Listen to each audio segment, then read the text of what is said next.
Hello everyone, and welcome to the CoROM podcast. This is where academic medicine meets remote, austere, and resource-limited areas. So welcome back to the program. This is Aebhric Kelly.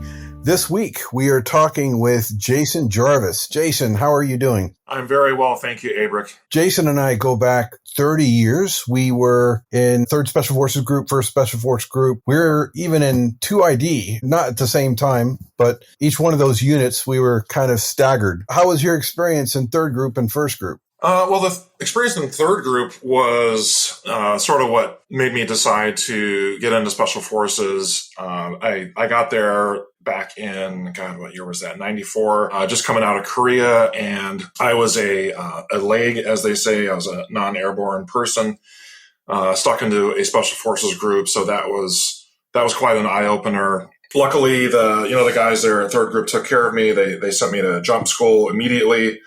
They weren't going to have any legs, running around the unit there. So went to jump school and then went to Haiti, the second wave that 3rd Group did down there. And that was a real eye-opener, spending 3 months in Haiti with the 3rd Group guys.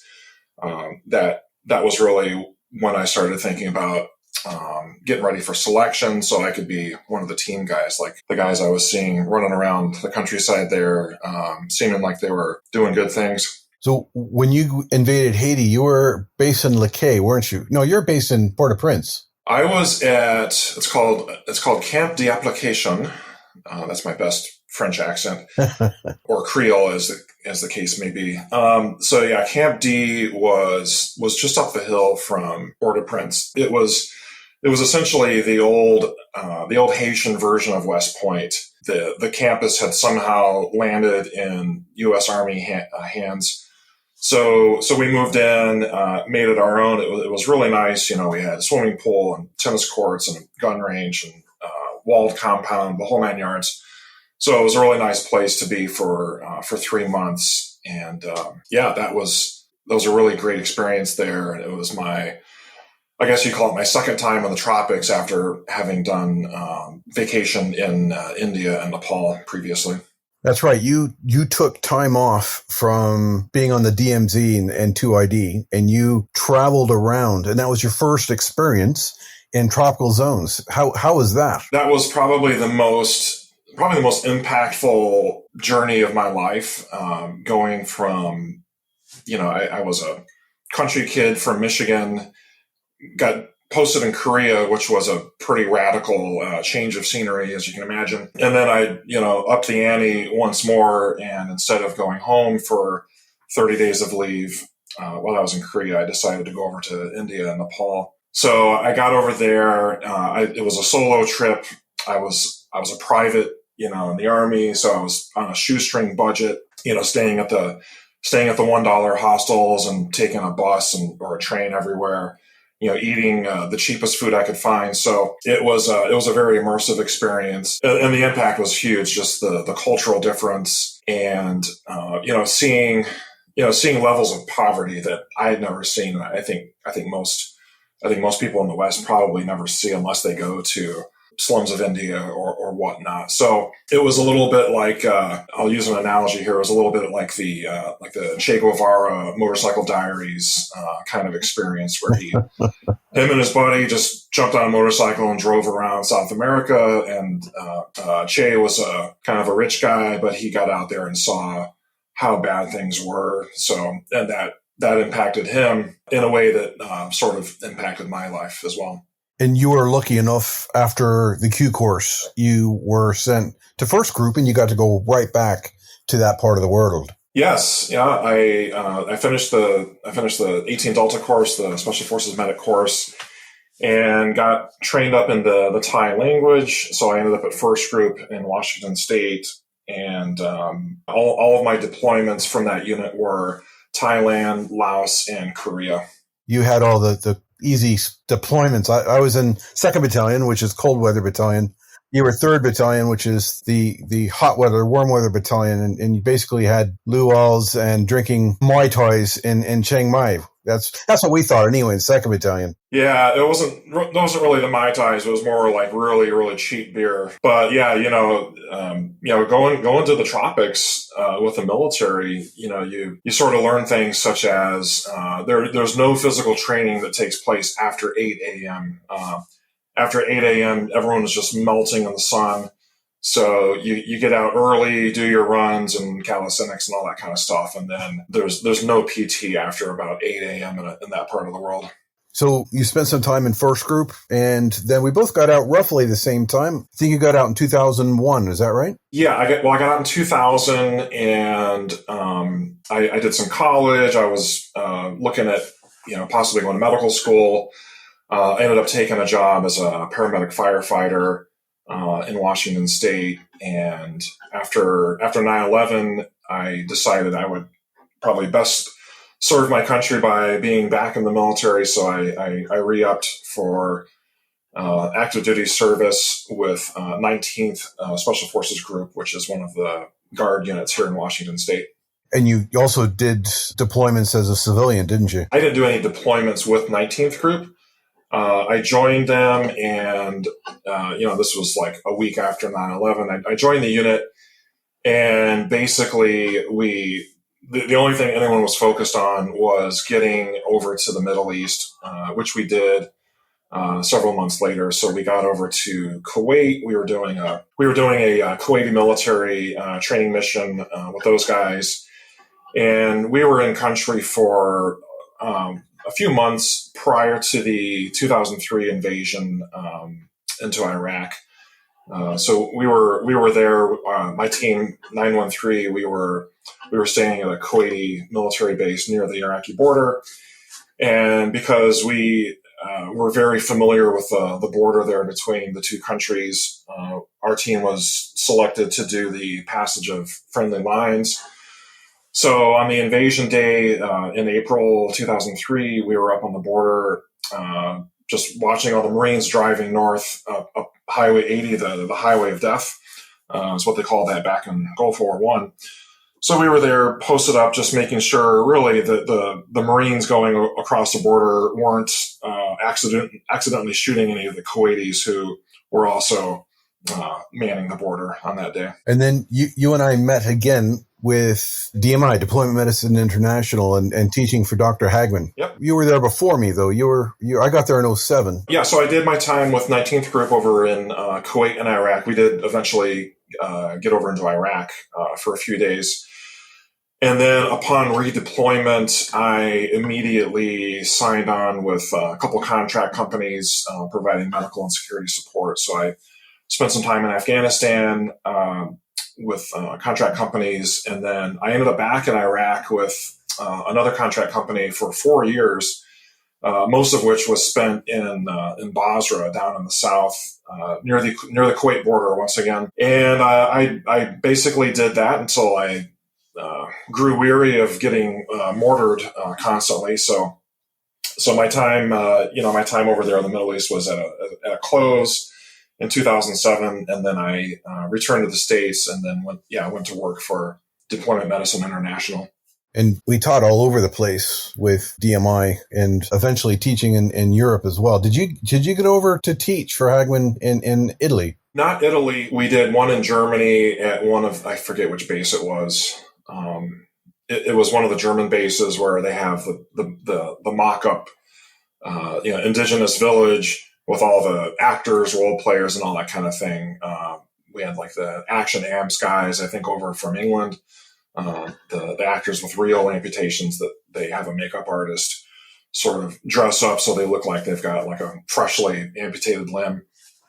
So that was, I think that was the only thing I did in Germany with DMI. Well, no, you did the battles course for the MOD. Ah, yes, there was that. That was a long time ago. Yeah, so you and I were both over on battles here and there, which was a excellent program. Yeah, I really enjoyed my time in the UK and Germany. I have a great photo of you, Jason, where you were getting cash from an ATM and you had to kneel down because it was so low to the ground for the locals that you couldn't. It was brilliant. I think you had a local next to you. It looked like a hobbit or something. But there, there weren't used to people as tall as you walking around. No, that's a lot of places I've been, Asia and Malta. Yeah, let's talk about Malta. So in 2014, 2015, I think we got you to come over to Pretty Bay for a year. Yeah. You kindly reached out and offered to have me come over and work with you on it's mainly the TTEMS program as well as the Remote Paramedic program. So I spent a year over Malta with you and brought my family over. And that was an incredible experience. It was a great experience for me professionally, just sort of getting back into, paramedic science. I think I'd been out of that for a while, and a lot of the things that we do in the 18 Delta course that if it's the classic, if you don't use it, you lose it. So it was a lot of the finer points of diagnostic tools and orthopedic exams and dermatologic conditions and tropical medicine and all of that. So it was nice to get back into that and take a break from just being a full-time traumatologist in training. And during that year, we went to a trip to Jordan and we went to South Africa as well. Yeah, both of those were great trips. I wish we'd gotten to do more in Jordan, but we spent, it was about a month or so in South Africa. So I went and saw Swaziland, and then we ran our remote paramedic course down in East London, which was a beautiful area there in southeastern South Africa. We didn't get you to Tanzania until later, though. That was 2017? Yeah, thereabouts. Yeah. Tell us what your experience was with KCMC and teaching in Tanzania. So teaching in Tanzania was wonderful. We had great support from the locals, with all of the KCMU faculty, to include the anatomist who gave us kind of free reign of the cadaver lab, which is a fantastic training tool. And then, of course, Dr. Francis over at KCMC, the ER doc, who's a member of CoROM faculty. And and that's another one of these just beautiful locations to live in, to teach in, full of great people and great food and all of it. So there was a lot of good experiences there. I remember you wanted to get out of having to take a taxi everywhere, so you got a motorcycle around Tanzania to be able to go down to Indio Italiana restaurant or Ranchero restaurant. How was the experience riding a motorcycle in a country where motorcycles were all over the place, and they were giving out to you a bit as well, weren't they? Yeah, not too much. Tanzania traffic is probably one of the easier places I've had to drive. Traditionally, whenever I go to Southeast Asia for work, I'll just rent a scooter like on day one, because it's just really the best way to get around. Southeast Asian traffic is quite harrowing, and I think driving around in Bangkok is still, I think that's still the most difficult place I've had to drive anywhere. So in Moshi, Tanzania, where we teach there at Kilimanjaro, it's a small town. There's not too much traffic, so it wasn't too bad getting around on the motorcycle. I think they kind of enjoyed seeing a big, tall, white guy being on a motorcycle in the traffic of the motorcycle taxis. We would be behind you because I'm not going to ride it on motorcycles. And Eric and I would be, no, Eric had a motorcycle too, didn't he? Both of you guys had a motorcycle, and I would be in the taxi behind you. So in your experience in Pretty Bay, Malta, you and I came up with some pretty interesting concepts, and one of them is sheep vomit. And I have to be honest to say that was not my original idea. That was yours. And were we sober? I don't remember. We might not have been. We may not have been. We were just having a Scrabble contest, really. Either one of us could have come up with that. Just to give our listeners a backstory, we were trying to refine the nursing care part of prolonged field care. And there's a few different models out there of what constitutes a good checklist for nursing care when you're doing prolonged field care. So we had these different checklists. And if you look at them all side by side, you'll notice that this is a few years ago when we came up with this. Some of them have subjects or topics that other ones don't have. So essentially, we just made sort of a Venn diagram of all these different systems, and we took all of the points of performance from all these different systems. None of them had all of them, so we put them all into one pot. And I always tell students, like, don't bother trying to memorize sheep vomit. I said, really, that is. It could be in any sequence, and it was more of just a tool for instructors to, be able to teach. That's right. So whenever we're teaching, primary assessments or secondary assessments or lots of things that we teach, we have acronyms and mnemonics and all these kinds of things, and some of those are practical, right? Like ABCs is a very practical mnemonic for your classic sick patient or motor vehicle collision casualty. And then if we have a casualty with penetrating trauma, we'll typically use March. And so those have very practical value. When you have things that are a little bit more sort of esoteric and more difficult to memorize, things like the Glasgow Coma Scale or the nursing care points of performance that we're talking about, those things are very difficult to memorize. At least they are for me. So I don't expect field practitioners to just you have to memorize the Glasgow Coma Scale or the nursing care checklist, because normally what people will do is if they run into something like that, they'll pull out a checklist and look at it and go, oh, okay, this is this and this is that and so forth.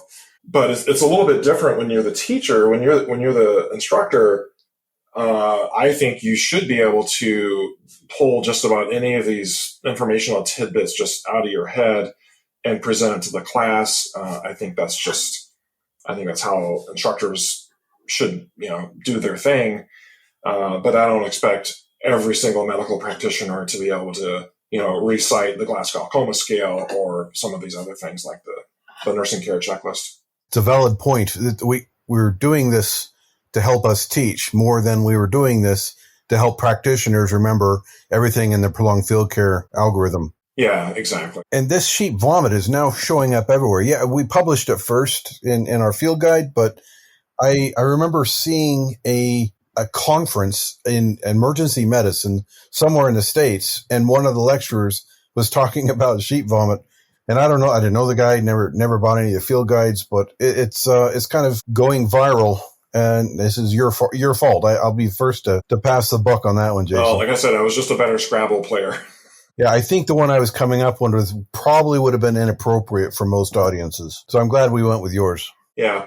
Well, and I just want to interject one thing when in prolonged field care, is something that I haven't really seen much, and maybe the prolonged field care checklist isn't the place where it needs to be necessarily, but maybe it does.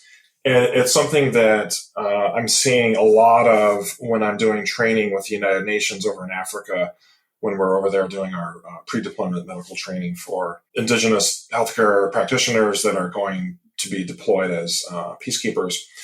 And that is psychological first aid. This is another one of those things where I think people just assume it's going to happen, or they assume they're going to do it. And I don't know if that needs to be on a checklist. I mean, it seems a little silly, but we have other things in that checklist that you also assume people are going to do, but maybe they won't. Like, oh, by the way, this patient needs water. They need calories. They're going to have to urinate at some time. So we have checklists for things that are super basic, activities of daily living kind of things. I've been thinking more and more about introducing some of the, psychological first aid concepts into prolonged field care, because I'm not really seeing it there in the current literature so much. That's a valid statement. And I think I put in one page and only one page on our second edition field guide that addressed psychological first aid. And perhaps we need to move that from the clinical section into the prolonged field care section and expand on it. Yeah. And I mean, psychological first aid it's not just something that you would do in prolonged field care. If there's a 20-minute evacuation time from the point of injury, that's not prolonged field care, but you still want to, do some things to, reassure your casualty, try to calm them down, try to, alter their perception of the pain and the stress and all that kind of stuff. So I think it fits in any phase of care, really. What we tend to do as medics and docs and PAs and things like that, at least initially, we're kind of like a car mechanic. Like, we're just going to come in and we're just going to fix stuff, right? And everything else is kind of secondary. Well, I think it's important to, let's fix things like, the classic, let's keep the blood moving through the body, let's keep the air going in and out of the chest. Yeah, let's fix those things. And while we're doing some of these more kind of indirect measures like preventing hypothermia in a lot of our procedures, we need to make sure we're including some kind of psychological comforts, psychological first aid. That's a valid point. And maybe that's something that you and I can have a chat about as we design the third edition of the field guide. Yeah. So the field guide is something that you and I came up with, and that originated from our teaching of the Remote Paramedic program in Pretty Bay, Malta. And basically, when you came on staff, you started printing out hundreds of sheets of notes for the students. And I was looking at all the dead trees on our table, and I'm like, you know what? Why don't we just print all of this out, put it in a field guide, and then give that to the student instead of printing out all these notes? And you were the one that came up with, hey, these guys probably should have this info and this info and this info. And then you and I created the first field guide, printed just enough for the class. And this is in 2015, I think it was, and saw how they used it. And then we added and changed and added and changed it. And you and I were the ones that, I mean, it was brilliant, Jason, to have you there. And we're just bouncing concepts and thoughts back and forth over Chisk beers in the Waterfront Hotel there right on Pretty Bay, and how we could enhance this. And I finally got you to stop printing out tons and tons of A4 paper of each class. And we put that into the field guide to the point where the first edition came out in 2017, I believe it was. The second edition came out 2020, and now we're looking at the third edition. And that's up to you. You're the CoROM press director. Yeah, I think the third edition is I think its time has come. I'm really eager to get to work on that. I've got pages of notes on things to add, things to maybe take out, things to modify, and so forth. So I'm really looking forward to getting into that. And we gave this field guide out on our NSOCM program. In fact, you and I designed the Tropical Medicine Week for the NATO Special Operations Combat Medic in Pfullendorf, Germany. And we taught on that. How many years were you there? I came there 2 years. So I think CoROM, CoROM was there year one, and I wasn't on that one, but I came back for year 2 and year 3 that the CoROM was there.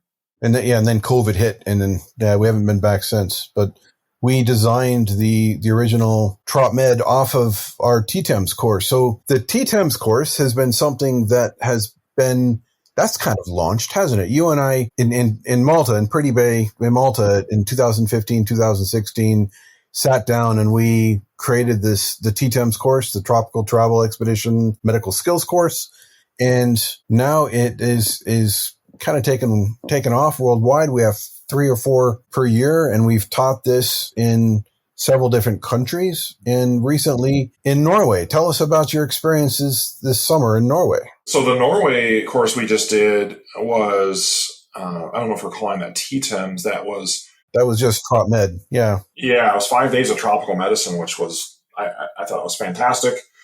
That was the kind of course I've been itching to teach for many years now, since I really got really interested in tropical medicine. And part of that is you're putting together a Trop Med field guide. Yes. I've got a list of projects for CoROM. One of them, very high on the list, is the TropMed Field Guide, which I'm really looking forward to creating, and that will basically serve as the backbone for our diploma in tropical medicine course that we can hopefully launch next year. Yeah, so the TMC, the TropMed course that we did for Norway was basically week one of our diploma tropical medicine and hygiene that we have. It's a postgraduate diploma that we have approved through the EU, and we are putting this together to start launching that. What are your plans for that? I guess the satellite view of this would be we'll have one version of the diploma course where the schoolhouse time, or the whatever you call that, the in-person time. I know there's a term for that. Contact time, classroom time. So the contact time will most likely be in Malta. That's where we're running just about everything these days. So the contact time will be in Malta, and where they'll do the microscopy and all the hands-on skills. The rest of it, as I understand, will be online / virtual. So there will be things that are pre-recorded. We'll have live interactions like Zoom calls and whatnot. So I see that as like version one of a diploma course, and there's quite a few educational institutions in the world that are currently doing that. Version two, which I'm more excited to get into, is where we've got the contact time taking place in a place in the tropics where the students can see and interact with patients experiencing tropical diseases. Yeah, we have a couple of feelers out, obviously KCMC and Moshi, Tanzania, but we're also looking at Kumasi in Ghana, which is upcountry above Accra, and they have quite a bit of falciparum malaria still. Yeah, I would be happy with either one of those places. Where the place I would most like to get into is Uganda, which if you sit down and look at a tropical medicine textbook, you'll find this might be exaggeration, but it seems like about half of our tropical diseases that we have in the world, it seems like about half of them or so came from Uganda or originated in that area, or it was first described kind of coming from Central Africa there. And you have some contacts there in Western Uganda that you're looking into. Yes, I have some feelers out, and we'll hopefully be able to follow through on that. Speaking of tropical medicine, you and I and Dr. Mike Shirt spent some time on the border of Myanmar in Thailand. How was that? That was a great experience. Getting into Southeast Asia is always a good experience. It's a really fascinating part of the world with the people and the history, and the food is great, and it's very safe for the most part in that part of the world. We were there running a full contact tropical medicine course where we would have lectures in a hotel conference room, and then we would spend part of the day out with some indigenous people in the area that were actually Burmese refugees. I had been to that part of Thailand previously doing a similar sort of training, and before we got there, malaria was very, very prevalent.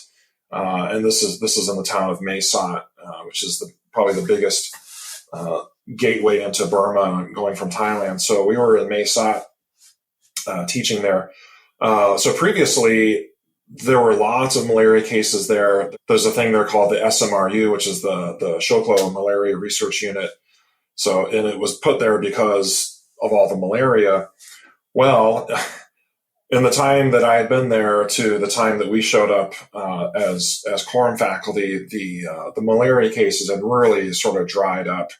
So, which is great for it's great for the locals, obviously, if you can start certifying areas disease free from things like malaria. That's a really good thing for the locals.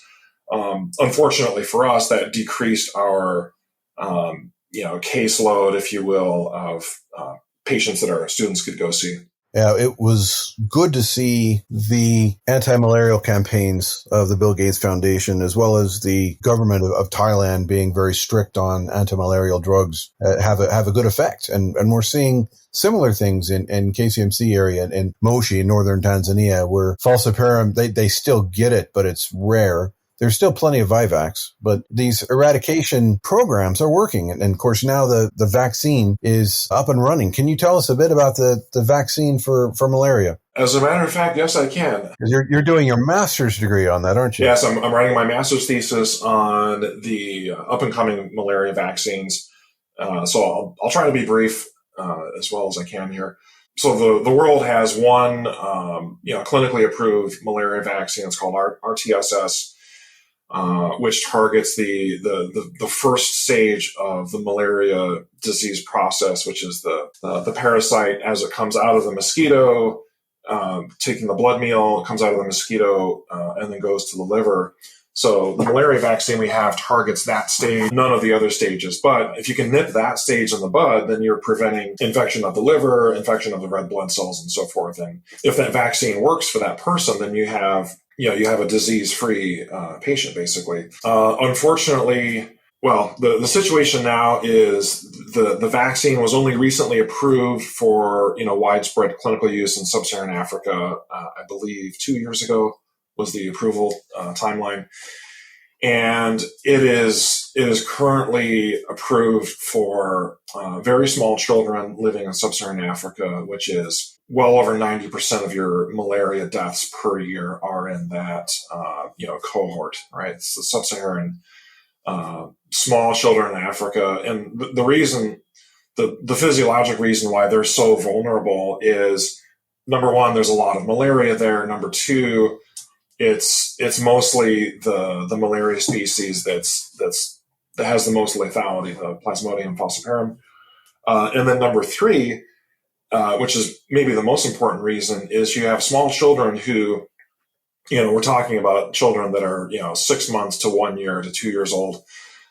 These are children that are being weaned off breast milk, which leaves them vulnerable to any sort of infection, not just malaria. But as they come off the breast milk, they're no longer getting the maternal antibodies, and now it's kind of like pushing a baby bird out of a nest. Like, okay, now you have to go fly, right? But that's the analogy I have for the kid's immune system. So we have a very immature immune system that's trying to ward off all these different diseases. It does not any longer have the benefit of the maternal antibodies. So you have this little window between having a mature immune system and losing the maternal antibodies, where you have the most susceptibility to a severe malaria infection. So that's who the RTSS vaccine, that's the cohort that it's meant for. We still have not had it approved for adults. Now, most African adults, the vast majority of them have had malaria previously, and they have.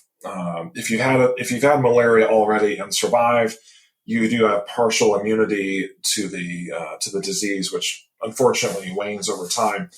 But it's not very common for an indigenous adult in Africa to get malaria and actually die from that. So that's not really where the vaccine efforts are mostly targeted right now.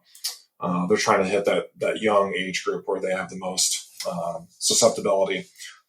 So that's what we currently have. And one of the reasons I got into this thesis was looking at other, patient cohorts, such as people that don't live in Africa that are visiting for whatever reason.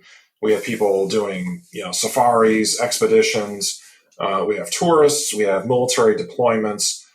We have a lot of what we call malaria naive people showing up on the continent. And if you've never had any exposure to malaria, your immune system that's never seen this disease before can be very quickly overwhelmed. And if, it's kind of a coin toss, you can either, your immune system's going to beat it, or the person could die from it. And the person can die very, very quickly from Plasmodium falciparum malaria. So one of my interests, besides trying to eradicate malaria or mitigate malaria in the most susceptible age group, which is the young children, I'm very interested in, well, what about people coming from outside? What about adults showing up in Africa? And they want to have some kind of protection against malaria other than taking a once a day chemoprophylaxis medication. So at the moment, this vaccine is only available for kids. Well, 1.5 million of them, but it's not open to adults yet. Is that right? Yeah, that's my understanding. And all this. I mean, vaccine development is a very quickly moving target, whatever disease you're talking about, and it's really fast for malaria because there are well over a dozen strong malaria vaccine candidates in the pipeline. Just based on my sort of preliminary research, I think the next one that's going to come along that's going to be a competitor to the RTSS vaccine that we currently have, it's going to be something along the lines of something that's genetically attenuated, what they call a genetically attenuated parasite. So this is something that you can do in a lab, and it's something that, with our current bioengineering technology, you can scale up very, very quickly. Unlike, I believe the very first malaria vaccine success were irradiated sporozoites. And this was, I think, decades ago.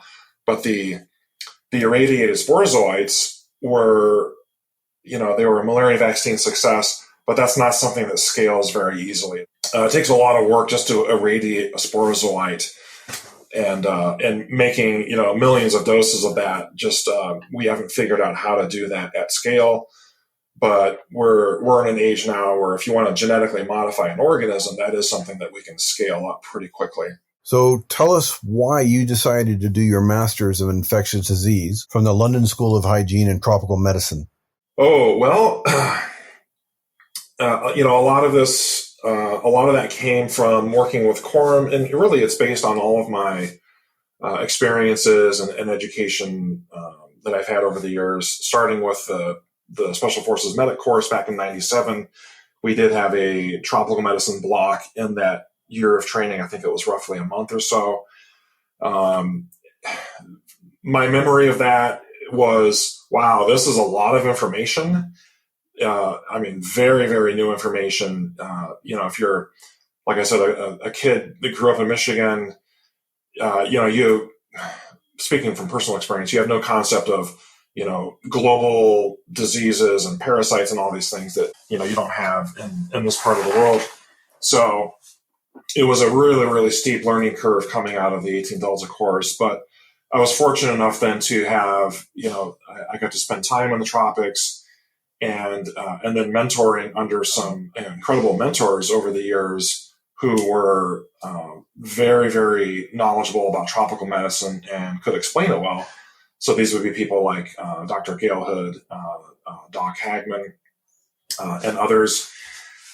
And, once I got over to CoROM, I realized I was probably the person in the organization that had the most training and experience with tropical medicine. So I just sort of took that on as like, okay, well, I'll just kind of drive this ship as well as I can.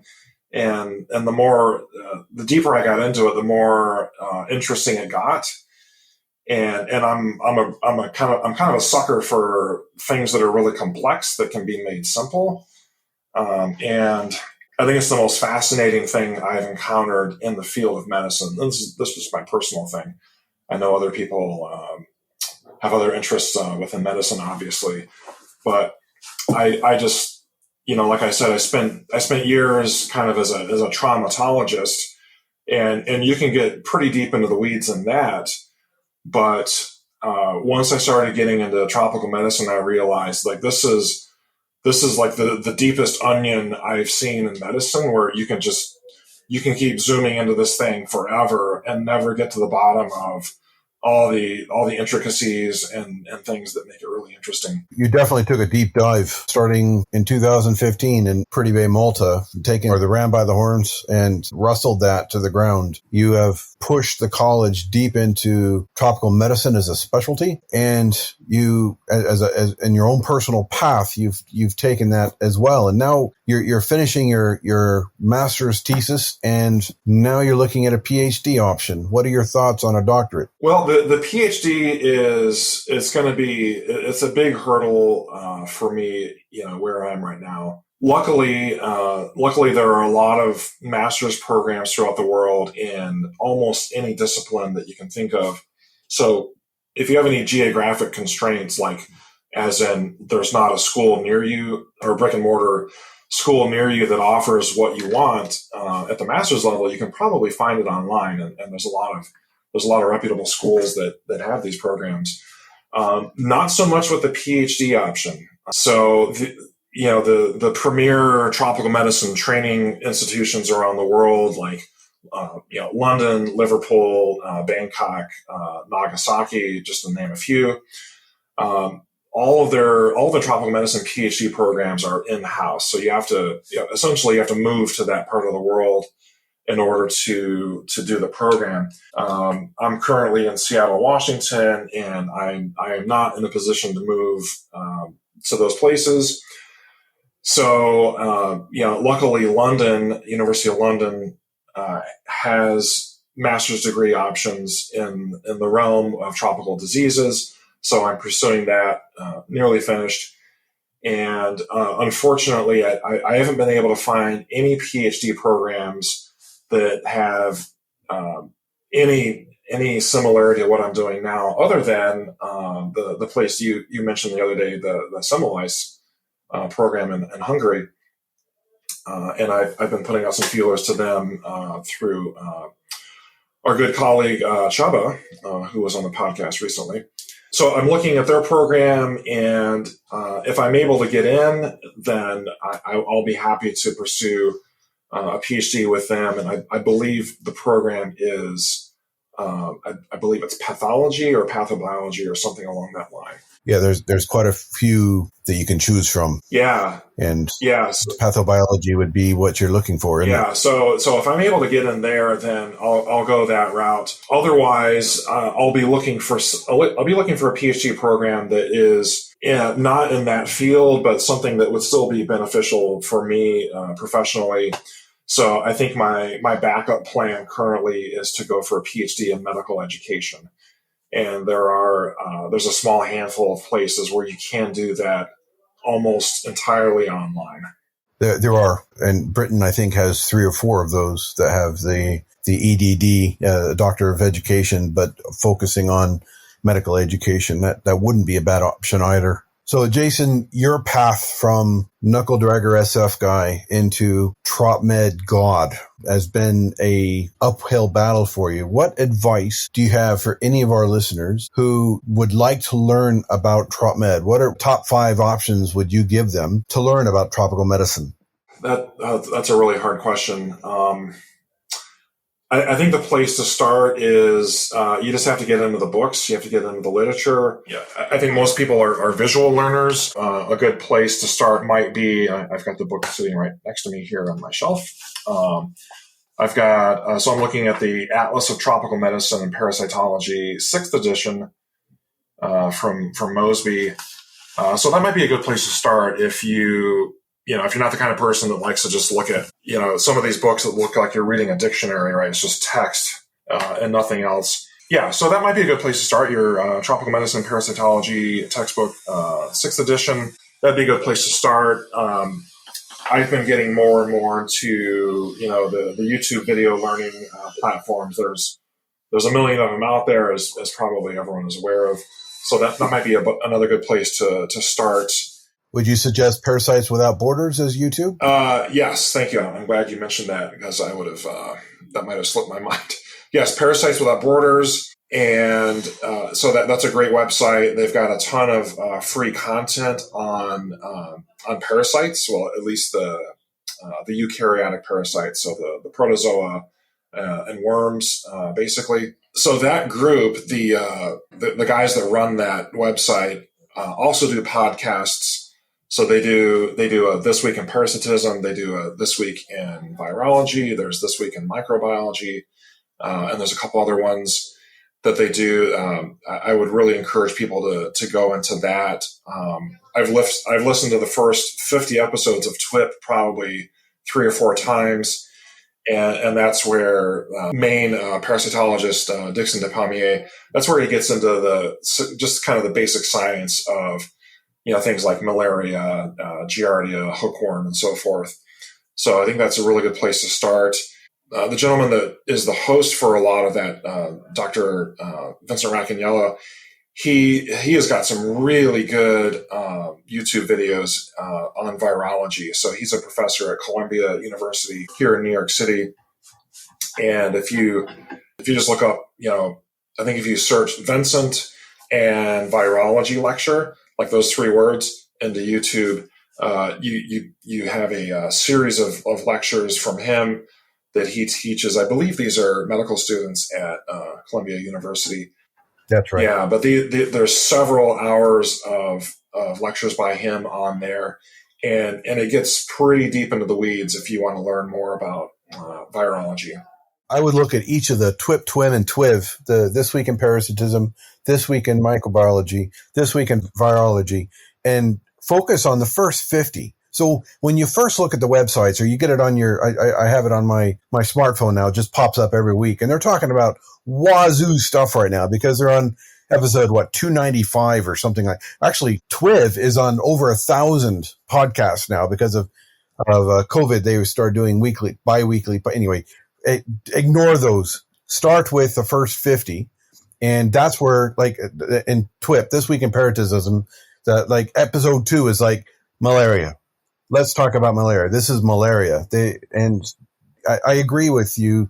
Listening to each one of those multiple times is how, and this is how I learn, because I'm a knuckle dragger, and I just need to hear it again and again and again, and seeing it on textbooks, and then watching on YouTube videos. And of course, I'm lucky as Dean Emeritus of the college, I get to sit in the back of the classroom and listen to you say the same lecture again and again and again. And this is how I've learned over the last 7 years of being in the back and listening to you, listening to Dr. Mike Schertz, listening to any of our guest lecturers coming in and speaking.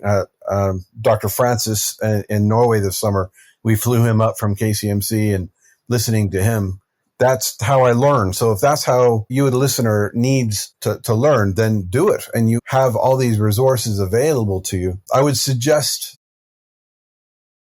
book and what's that one called? The green one, Jason, the Tropical Medicine Notebook. Yeah, I've seen that one. I don't actually have it here. Yep.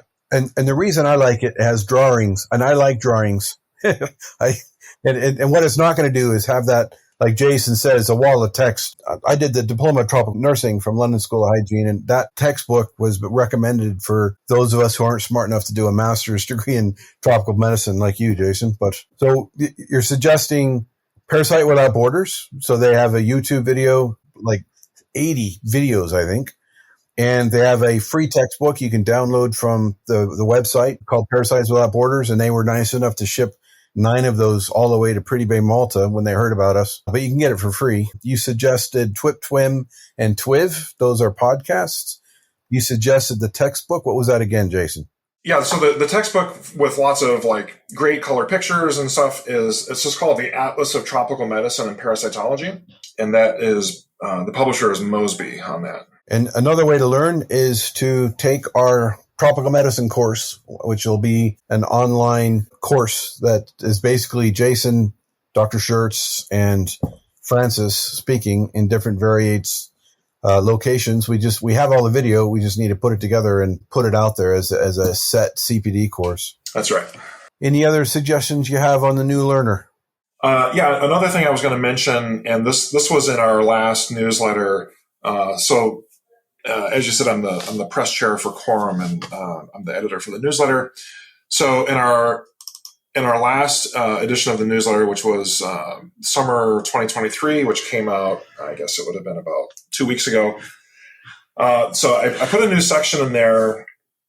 I put two new sections in there. One's called audio files, which is a play on words, but that is essentially they're interesting podcast episodes that I've come across. So I put one of ours in there with Dr. Edith, and then one from MCRIT, and then one from the CoROM Field Care podcast with Dennis Jarima.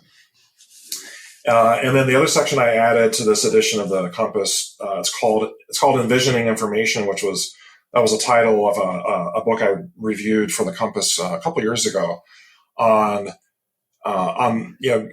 the best ways to present information. So it's just it's interesting and it catches the eye and is memorable. So it's all the things that we attend to when we're educating, right? We want to convey the information and we want it to stick. Right. So that's always the challenge is teaching information and then making it stick. So anyway, there's a new section in the Compass called Envisioning Information, and it's brand new. So what I've done with that so far is I've just put in a couple YouTube videos from channels that I really enjoy, whose content I enjoy. One of them is the NYSORA. That's the New York School of Regional Anesthesia. So besides being a tropical medicine nerd, I'm also a anesthesia nerd. Not that I'm an anesthesiologist, but anesthesia techniques I think are crucial skills to have as a deployed healthcare practitioner, where you don't have anyone around you who is an anesthesiologist or an anesthetist or nurse anesthetist or what have you.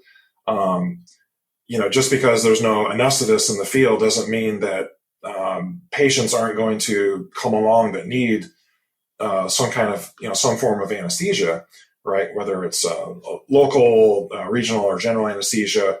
I think remote independent practitioners should have at least basic skills that they can apply, because the excuse can't be, well, there wasn't an anesthesiologist here, so we couldn't do a nerve block because no one was around that knew how to do it. So I think that's the wrong answer. I think if you're going into that environment and you're going to be the guy or the girl that has to kind of take care of everything, then the anesthetic skills are super, super crucial.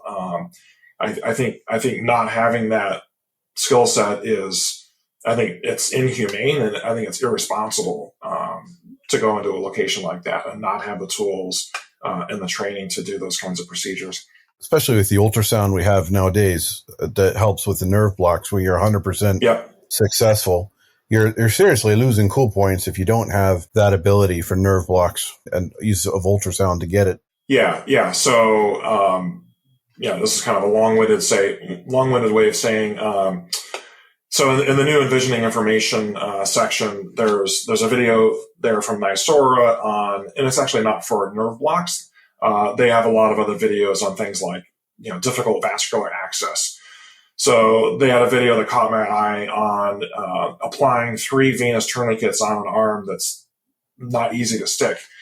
And that I was like, wow, I've actually never done that. I've never thought like, oh, this person just needs more venous tourniquets on their arm. So I thought that's pretty nifty. I'll just share that with our readers. Anyway, the other video that I put in there that is relevant to tropical medicine, it's from a YouTube channel called Kurzgesagt. I hope I'm pronouncing that correctly. And Kurzgesagt has a lot of videos on. Most of their videos are not medical. So they have a lot of, I don't know, it's kind of all over the map. It's almost like a Wikipedia page, but these are just really fascinating things to look at. But they do have some really, really good videos on immunology. So they've got probably 3 or 4 videos on immunology that I've looked at. They have one that's just the complement system. So if you don't know what the complement system is and you're interested in infectious diseases, that's probably something you got to check out, because the complement system is it's a very important part of the immune system that isn't talked about very often. Usually we're just talking about, we're talking about, B cells and T cells and phagocytes and that sort of stuff. But there's a lot of molecules in the bloodstream that are doing things that are kind of off the radar or working behind the scenes, such as the complement system. So I put basically their foundational immune system video in our last edition of the Compass. So yeah, that's another thing that people can have a look at. So you mentioned the Compass is a newsletter, so that's a good resource, not only for tropical diseases, but for everything in austere medicine. Yeah, that's right. And I was gonna follow up on something you had mentioned earlier. Why did I want to get into infectious diseases over anything else that people in our peer group are really into? Like, there's people that are really into they're really into environmental medicine. Our colleague Eric is really into that. He's also really into the blood transfusion stuff. And these are super important things. If you're the lone practitioner in the field, it might be super important that you know how to keep people warm, or how to cool people off, or how to do blood transfusions, or any of these procedures that we teach in our courses. These things are crucial in a field setting, and they're usually for most practitioners working in a hospital, these are things that we don't even think about, or they're not crucial, because if it's something that you don't know how to do, there's someone down the hallway that is an expert in that. You can just turf that patient off to that other person. So it's kind of a double-edged sword when you're working in a Western healthcare system where you're in a hospital full of specialists that can do everything. But when we take one person out of that ecosystem and plug them into a field setting, suddenly you're not surrounded by all the specialists, and you just have to figure it out on your own. And that's how I was brought up into the medical system as an 18 Delta. We had the fastest training course you can imagine, the 18 Delta course, where the information flow is just coming at you light speed for 12 months. And by the end of this thing, you're a paramedic, and you're supposed to be able to do field anesthesia and do blood transfusions and minor surgical techniques, and you're supposed to be able to diagnose tropical diseases as well as pull teeth and take care of animals. Like it's an incredible amount of things that they expect you to be able to do in the field. Yeah, a field practitioner, if they're by themselves, they are going to be expected to do all these things. If there's a sick animal or an injured animal, even if you've never taken care of an animal before, people are going to look at you like, well, you've taken care of people, and this is sort of like a person. It's got 4 legs and a head. So you take care of it, right? And so you're going to be put on the spot. So I feel like that's maybe the greatest thing I bring to CoROM is having been trained and having served with that expectation that if you're the medical guy, you do everything. So you better be ready for everything. That is austere medicine, isn't it? You need to have a general understanding of everything. Yeah, you really need to be a jack of all trades, and where medicine is going in hospitals, that's medicine is going in the opposite direction, right? We have people that are more and more and more specialized in hospital settings, and I think I 100% agree that is best practice medicine. If I'm going to get intubated in the hospital, I want the guy that's done it, 1,000 times in the last 6 months or whatever. You want someone that's done it over and over and over again, not someone who does it occasionally. But again, in the field setting, it's reversed. I don't want the neurosurgeon in the field necessarily. I want the jack of all trades in the field. That's one reason we have so many docs coming through our TTIMS program, because they're getting a job with Médecins Sans Frontières. They've never worked outside of the hospital. They have no idea about austere medicine. I was going to mention something else also on the, why did I want to get into infectious diseases? I like to read a lot of history. So I've read a lot of historical books, and I'm a glutton for historical podcasts. I've listened to this, the Dan Carlin 16-hour series on World War I. It's so complex, and Americans had very little to do with World War I up until the very end. World War II was a much bigger thing because we had a much bigger part of that. But right now I'm in the middle of my 3rd or 4th listening of It's almost 20 hours on Japan and World War II. And, how Japan got where it did when it decided to, bomb Pearl Harbor, the years and years and years that led up to that. And then once the war kicks off, and then you have these battles occurring on all these Pacific islands where they are covered in jungles. And, if you look at the casualties, most of your casualties in most wars are not caused by enemy. It's more of a function of the environment that you're in, and it's the diseases that come about when you stick people that might not be from that area. You stick them in the field and expect them to live in the dirt, and you're not washing your hands. You're drinking out of the river. You're exposed to all these insect vectors. That was my lecture at the Combat Medical Care Conference a few weeks ago. Part of the Tropical Medicine Update was historically, up until World War I, every war, you lost more people from infectious disease than you ever did from conflict. And hand washing, antibiotics stopped that in its tracks. But we still have problems. I talked a bit about Eastern Ukraine right now, where we're starting to see that resurgence because of tuberculosis and HIV coming in along with the invaders.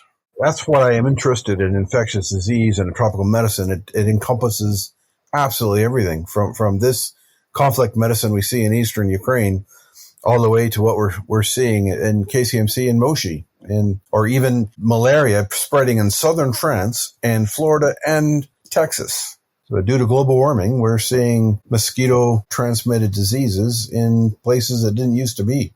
Yeah, the global warming certainly is going to increase the ranges of some of the diseases that used to be tropical. Now they're subtropical, or they're getting into the temperate areas, which are becoming warmer. The other thing is a couple other things. One is antimicrobial resistance is a huge issue.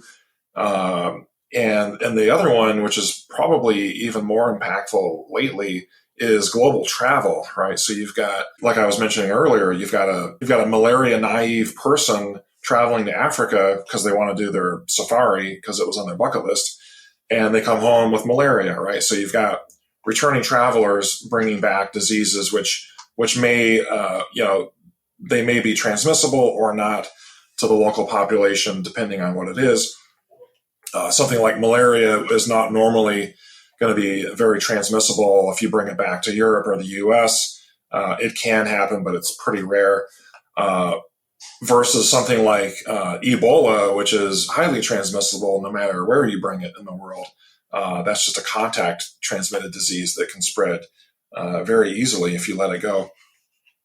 So you have these returning travelers, people going into the tropics that normally, 500 years ago, your average European wasn't going to the tropics unless they were, they were part of the commerce of that area, or they were an explorer or something like that. But now you've got thousands of people getting into these places and potentially getting sick there, or not getting sick until they come home, and they may or may not transmit that disease once they get home. It only takes a strain of Ebola to not kill as quickly as it normally does, and keeps the guy alive long enough so he can get back home to St. Louis, and then he becomes infective and causes a global widespread zombie apocalypse. So we've been lucky so far. So far, so good. Knock on wood. Well, Jason, it's been fantastic hour and change chatting with you, and with our history and our friendship spanning 30 years, this could have gone on for hours and hours and hours, and we haven't even started with the pints, because in Seattle, I'm sure it's still morning, but here in Europe, it's beer o'clock. But I appreciate your input, and we definitely have been a better college because you have been in it. I'm saying this as a professional, as the Dean Emeritus, as well as personal friend, and thanks for walking the path that you walked on this planet and making the world a better place. Well, I appreciate that. And, this is always a two-way street, Aebhric. I'm sure I've benefited from CoROM just as much as it's benefited for me, and I hope we can keep that going. This has been a presentation from the College of Remote and Offshore Medicine Foundation. If you would like to earn CPD credit for this podcast, you can join the Council of Members. Being a member of the college gives you free CPD credits, free access to the virtual field guide, and discounts on our e-learning courses. You can join the team on the college website, which is CoROM, CoROM, corom.org.